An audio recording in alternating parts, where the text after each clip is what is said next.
Hello बच्चों, आज हम बात करेंगे सब्ट्रैक्शन के बारे में। सब्ट्रैक्शन में होता है घटाव यानी घटाना होता है, उसको माइनस भी लिख सकते हैं। माइनस माने भी घटाना होता है। और बच्चे मतलब अंक को कैसे हम घटाते हैं इसके बारे में हम आपको बताते हैं। सबसे पहले हम बच्चों घटाने के बारे में हम जानते हैं।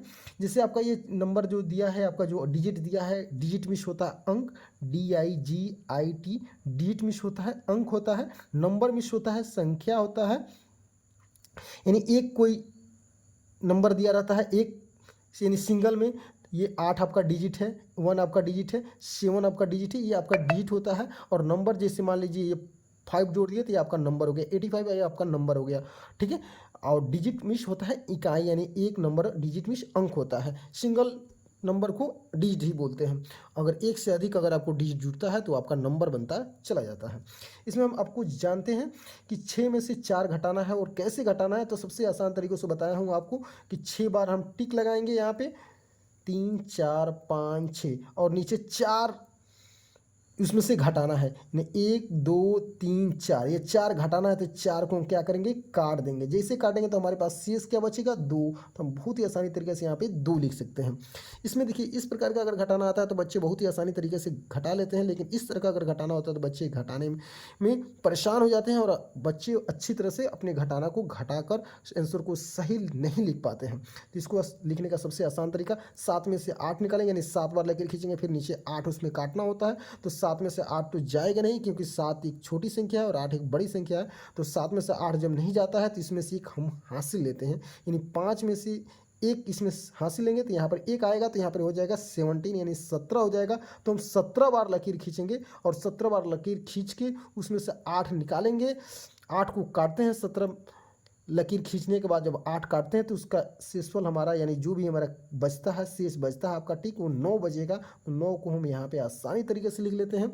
यहाँ पर जब आप हासिल यहाँ पर दे दिया रहेंगे तो यहाँ पर 4 बचेगा, तो 4 में से 2 गया, 2 हो जाएगा। यहाँ पर सेम उसी प्रकार हम आपको बताने जा रहे हैं कि 0 में से 2 घटाना है, 0 में से 2 जाएगा नहीं तो एक हासिल लेंगे तो यहाँ पे 10 हो जाएगा। तो 10 में से और 2 काटते हैं तो हमारा जो भी शेषफल आता है, जैसे 1 2 3 4 5 6 7 8 9 10, ये हमारा 10 टिक लगा हुआ। 10 में से 2 अगर काट देते हैं तो हमारा जो भी ये नंबर हुआ रहता है, ये 8 नंबर बचा रहता है। ये इसको काउंट करेंगे 1 2 3 4 5 6 7 8, 8 जो हमारा शेष टिक बचा है यानी वही हमारा आंसर आएगा। यहाँ पर 8 लिख देंगे। जब आप हासिल इनको दे दिए रहते हैं तो यहाँ पर बचता है 6।